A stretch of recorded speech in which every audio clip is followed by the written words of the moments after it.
Indo British advanced pain clinic నొప్పి మాయం surgery దూరం for appointments 9155515563.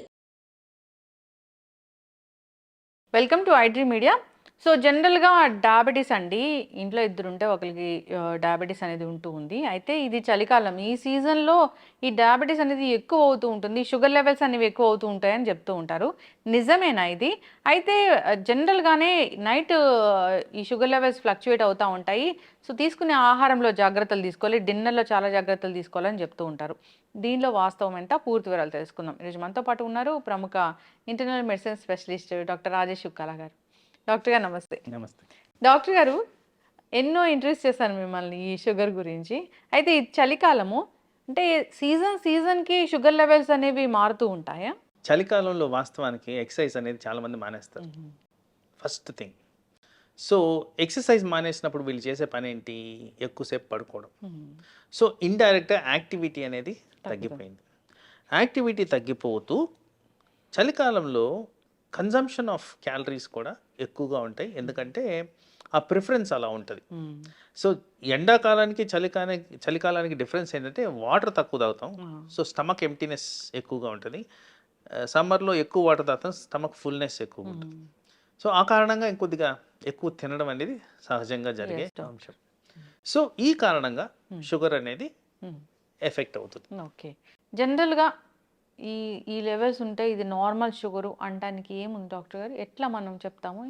So strict guidance ప్రకారం ఒక డయాబెటిక్ పర్సన్కి రికమెండెడ్ లెవెల్స్ ఆర్ 100 ఫాస్టింగ్ అనేది. ఆ ఫాస్టింగ్ అనే బ్లడ్ టెస్ట్ కూడా ఉదయాన్నే 6 నుంచి 7 గంటల మధ్యన చేసుకోవాలి, ఐడియల్గా 6 గంటలప్పుడు చేసుకోవాలి. తర్వాత ఆహారం తినిన తర్వాత 2 అవర్స్కి, ఆ ఫుడ్ తినిన తర్వాత 2 అవర్స్కి అరౌండ్ 160, 10± ఉంటే ఇది correct amount of sugar management. అయితే నేను జనరల్గా ఒక ఇలాంటి సెంటర్కి వెళ్ళినప్పుడు ఇంటర్వ్యూ కోసం వెళ్ళాను డాక్టర్ గారు. అక్కడ డాక్టర్ అడుగుతూ ఉన్నారు ఏంటంటే పేషెంట్ని, షుగర్ లెవెల్స్ ఎక్కువ వచ్చాయి, రాత్రి ఏం తిన్నావు అని. అంటే రాత్రి ఏం తిన్నది ఫాస్టింగ్ బ్లడ్ షుగర్ మీద చూపిస్తుందా ప్రభావం? సాధారణంగా ఇప్పుడున్న లైఫ్ స్టైల్స్లో వెస్టర్నైజేషన్ అనేది ఎక్కువగా కనిపిస్తుంది. సో ఆల్మోస్ట్ ఎవ్రీబడి కొద్దిగా లేట్గా పడుకుంటున్నారు. ఎవ్రీవన్, ఒకరని చెప్పడానికి లేదు, అందరూ కూడా లేట్గా పడుకుంటున్నారు. సో లేట్గా పడుకునే ప్రక్రియలో మనం చేసేది ఏంటంటే లేట్గా భోజనాలు తినడం కూడా. అండ్ లేట్గా భోజనం తినడమే కాకుండా కొద్దిగా high calorie food or consumption of calories కూడా ఎక్కువగా రాత్రులే. ఇప్పుడు ఎవరైనా డే టు డే యాక్టివిటీస్ తీసుకుంటే, ఎవరైతే కాన్షియస్గా లేరో పొద్దున మధ్యాహ్నం కన్నా రాత్రులు కాస్త ఫుడ్ కన్జంప్షన్ ఎక్కువగా ఉంటుంది.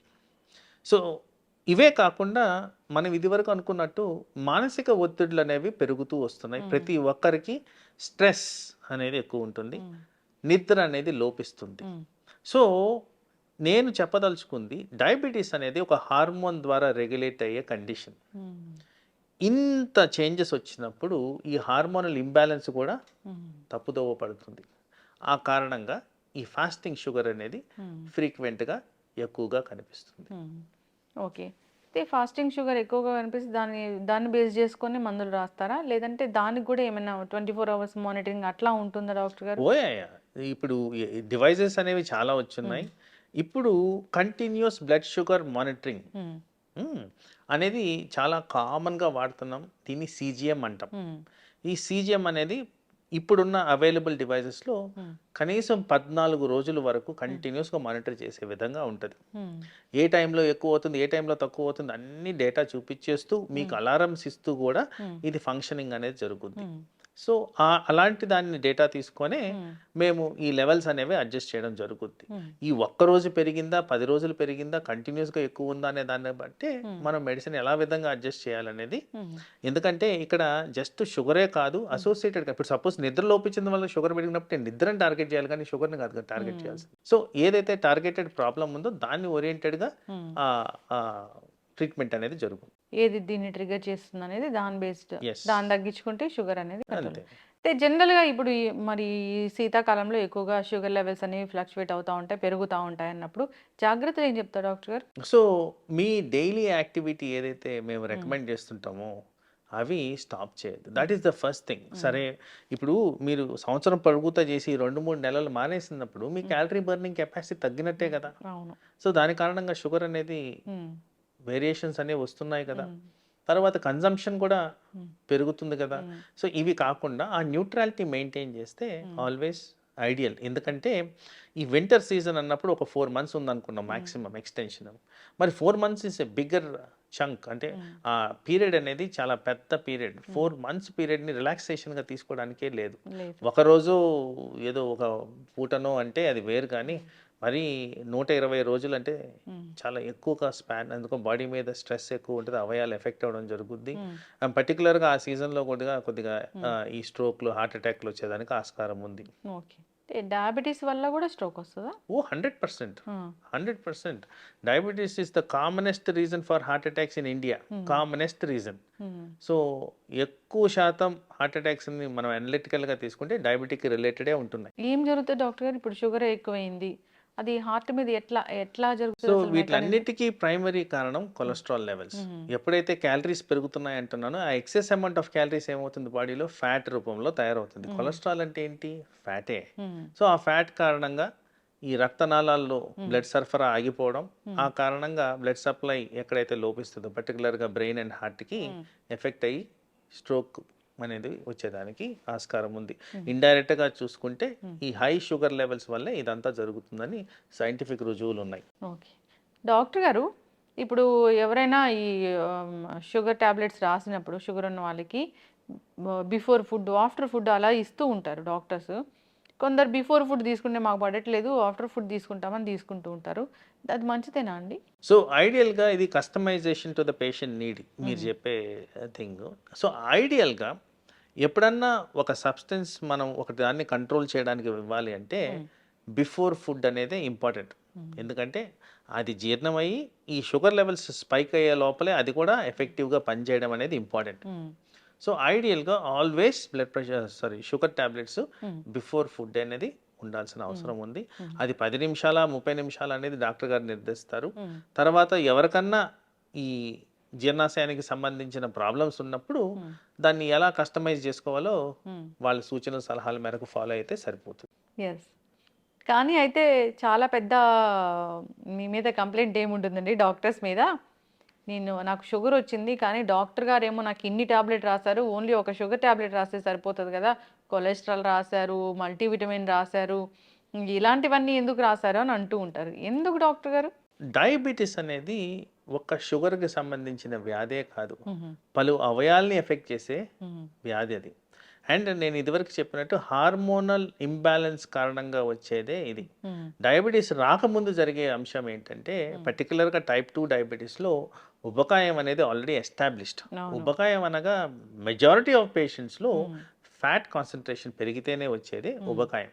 సో డైరెక్ట్గా ఊబకాయం గురించి మాట్లాడితే ఈ కొలెస్ట్రాల్స్ పెరిగిన దాని కారణంగా ఫ్యాటీ లివర్ అనేది వస్తుంది. అథెరోస్క్లెరోటిక్ బ్లాక్స్ అంటాం, ఏదైతే రక్తనాళాలు బ్లాక్స్ అంటామో ఆ బ్లాక్స్ అనేవి కనపడతాయి. ఆ బ్లాక్స్ ఎక్కడైనా రావచ్చు కండిషన్ బట్టి. అందుకోసం అన్నిటికీ ప్రివెంటివ్గా డయాబెటీస్ని షుగర్ కిందే కన్సిడర్ చేయకుండా డయాబెటీస్ వల్ల వచ్చే ఎండ్ ఆర్గన్ డ్యామేజ్ ప్రివెన్షనే ఇప్పుడు మేము ఫోకస్ చేస్తున్నది. ప్రథమంగా దీంట్లో హార్ట్ అటాక్స్ రాకుండా మేజర్గా కన్సర్న్ చూపిస్తున్నాం, ఎందుకంటే highest amount of diabetic heart disease ఎక్కువగా ఉంది. అలాగే డయాబెటీస్ ద్వారా కిడ్నీలు ఎఫెక్ట్ అవుతాయి, లివర్ ఎఫెక్ట్ అవుతుంది, బ్రెయిన్ ఎఫెక్ట్ అవుతుంది, కళ్ళు ఎఫెక్ట్ అవుతాయి. వీటిలన్నింటినీ కవర్ చేస్తూ మెడిసిన్స్ ఇవ్వాలి కాబట్టి పలు రకాల మెడిసిన్స్ ఇవ్వడం జరుగుద్ది. అది కూడా పేషెంట్ కండిషన్ బట్టి. ప్రతి ఒక్కరికి అన్ని మందులు రాయడం జరగదు, కానీ సాధారణంగా ఎవరికైతే సరిగ్గా కంట్రోల్ ఉండదో, ఎవరికైతే అవయాలు ఎఫెక్ట్ అవుతున్నాయో వాళ్ళల్లోనే నంబర్ ఆఫ్ టాబ్లెట్స్ పెరిగేదానికి ఆస్కారం ఉంటుందండి. ఎస్. అయితే డాక్టర్ గారు, చాలామంది డైట్తోని మేము డయాబెటీస్ తగ్గిస్తాము అంటున్నారు. చాలా వీడియోస్ నేను కూడా చేశాను ఈ డైట్ చెప్పే వాళ్ళతోని. నిజమేనా అండి డైట్ తోని డయాబెటిస్ అనేది? దాంట్లో రాకెట్ సైన్స్ లేదు కదండి, ఇట్స్ కామన్ సెన్స్. మనము ఈ షుగర్ ప్రొడ్యూసింగ్ సబ్స్టెన్సెస్ తినకపోతే ఇంకా షుగర్కి ఎందుకు మనం ట్రీట్మెంట్ ఇవ్వాలి? అది దాంట్లో పెద్ద నాకు ఆశ్చర్యం కూడా లేదండి. బేసిక్లీ మీరు షుగర్ డిప్రైవ్డ్ ఫుడ్ కానీ తింటే మీకు మెడిసిన్ అవసరం పడదు. Okay. So as it is ఇప్పుడు ఒక ఫ్యాట్ కంటెంట్ తిందాం అనుకోండి, ఫ్యాట్ ఒక్కటే తిన్నప్పుడు మీకు షుగర్ లెవెల్స్ పైకే కావు. ఎక్కడైతే కార్బోహైడ్రేట్ కాన్సన్ట్రేషన్ పెరుగుతుందో అక్కడే మనకి షుగర్ లెవెల్స్ స్పైక్ అవుతున్నాయి. ఈ డైట్ అనేది సాధారణంగా మన అందరం కూడా రైస్ తింటాం. రైస్ కారణంగా షుగర్ స్పైక్ అవుతుందని ఎస్టాబ్లిష్డ్ ఫ్యాక్ట్. అవును. దీంట్లో కూడా చాలా వ్యత్యాసం ఉందండి. ఈ సోనా మసూరికి బాస్మతి రైస్కి కూడా చాలా తేడా ఉంది. సో ప్రతి రైస్లోనూ షుగర్ లెవెల్స్ పెంచే తత్వం ఉంది. రైసే కాదు, ప్రతి సబ్స్టెన్స్ లైక్ చపాతి, వీట్, ప్రతి దాంట్లో ఉంది ఆ తత్వం. సో అందుకోసం మనం తినే కన్జంప్షన్ ఎంత ఉంది, మన బాడీలో ఎలా ఇన్సులిన్ సెక్రీట్ అవుతుంది, ఇలాంటి వాటి కారణంగానే ఈ షుగర్ అనేది రెగ్యులేట్ అవుతుంది. సో ఇది రెడ్యూస్ చేస్తున్నారంటే ఆఫ్ కోర్స్ వాళ్ళు కానీ కార్బోహైడ్రేట్స్ మానిపిస్తే అవసరం ఉండదు, దాంట్లో పెద్ద డిస్కషన్ లేదు కదండి. ఓకే. అంటే సైంటిఫికల్గా అది ప్రూవెన్ అయిందా లేదా అట్లేం లేదు. డయాబెటీస్ ఉన్న వాళ్ళు డైట్ కూడా పాటిస్తూ మందులు వాడాల్సిందేనా? అంటే కార్బోహైడ్రేట్స్ తినకపోతే మందులు వాడాల్సి వస్తుంది. మరి అది కార్బోహైడ్రేట్ రిలేటెడే ఉంటుంది అది. అది చాలా అంటే కన్ఫ్యూజన్ ఉంది డాక్టర్ గారు. ఈ డైట్ తీసుకోమంటారు, డయాబెటీస్ తగ్గిస్తామంటున్నారు. ఒకవైపు డాక్టర్లు ఏమో మందులు కూడా వాడాలి, ఈ డైట్ కూడా పాటించాలని చెప్తారు. ఇప్పుడు నేను మీకు ఎగ్జాంపుల్ చెప్పాను. ఇప్పుడు ఓన్లీ ఫ్యాట్ తినమని చెప్తాను. ఓన్లీ ఫ్యాట్ తినమంటే దానికి వచ్చే అనర్థాలు నేను మిమ్మల్ని అడుగుతాను. ఇప్పుడు మీరు చెప్పండి, ఒక కామన్ పర్సన్ లాగా ఎక్కువగా ఫ్యాట్ తింటే ఏమవుతుందండి బాడీలో? యూరిక్ యాసిడ్ లెవెల్స్ పెరుగుతాయి. యూరిక్ యాసిడ్ వల్ల కిడ్నీలు డ్యామేజ్ అవుతాయి, కొలెస్ట్రాల్ పెరుగుద్ది. కొలెస్ట్రాల్ కారణంగా మన బాడీలో అవయాలన్నీ దెబ్బతింటాయి. మరి ఇవన్నీ ఎఫెక్ట్ అవుతున్నప్పుడు మరి వాటిని ఎవరు మానిటర్ చేయాలి? సో బ్యాలెన్స్డ్ ఫుడ్ అనేది ఇంపార్టెంట్. సో ఎప్పుడో ఎస్టాబ్లిష్ అయిన ఆల్గోరిథం ఏంటంటే balanced food, adequate amount of nutrients, adequate amount of carbohydrate, adequate amount of fat and protein అన్నీ కలిపి ఉన్నవే అది బ్యాలెన్స్ డైట్. అయితే కస్టమైజేషన్ మన కంట్రీలో ఎక్కడ జరుగుతుందంటే కార్బోహైడ్రేట్ మనకి బాడీకి సూట్ కావట్లేదు. ఎందుకంటే ఏషియన్ సబ్సెట్ ఆఫ్ పాపులేషన్లో ఒక టైప్ ఆఫ్ జెనెటిక్ పాపులేషన్ ఉంది, దీంట్లో షుగర్కి సెన్సిటివిటీ ఎక్కువగా ఉంటుంది, వీళ్ళలో డయాబెటీస్ ఎక్కువగా వస్తుందని ఎస్టాబ్లిష్డ్ ఫ్యాక్ట్. ఇప్పుడు ఈ పర్సన్ వెళ్ళి మెడిటేరియన్ డైట్ కానీ తింటే, మెడిటేరియన్ డైట్స్ అంటే fibre, natural fruits, vegetables and nuts ఉన్నది తింటే మీకు డయాబెటీస్ అనేది డెఫినెట్లీ అదుపులోకి వస్తుంది. సో ఇవి మీరు కన్సిడర్ చేసుకుంటే దీంట్లో ఎక్కడ మీకు కార్బోహైడ్రేట్ సోర్స్ ఉందండి? ద మేజర్ కెలామిటీ మన దగ్గర జరిగేది consumption of rice in highest amounts. అది తగ్గించుకుంటే మనకి డెఫినెట్గా షుగర్ కంట్రోల్కి వచ్చేస్తుంది. ఇన్ని నెంబర్ ఆఫ్ టాబ్లెట్స్ కూడా అవసరం పడదండి. So rice related components or carbohydrate components కానీ తగ్గించుకో విధంగా మనం డైట్ ప్లాన్ చేసుకుంటే డెఫినెట్గా మీకు డయాబెటిక్ అండర్ కంట్రోల్ వస్తుంది. ఓకే డాక్టర్ గారు, ఇన్నేళ్ళ ఎక్స్పీరియన్స్ మీది, ఎంతో మంది పేషెంట్స్ని చూసుంటారు. ఇప్పటి వరకు జనరల్గా ఈ చూసిన వాళ్ళలో ఎవరికైనా పూర్తి స్థాయిలో మందులు మాన్పించాము, షుగర్ అనేది రివర్స్ అయిపోయింది అనేది ఉందా?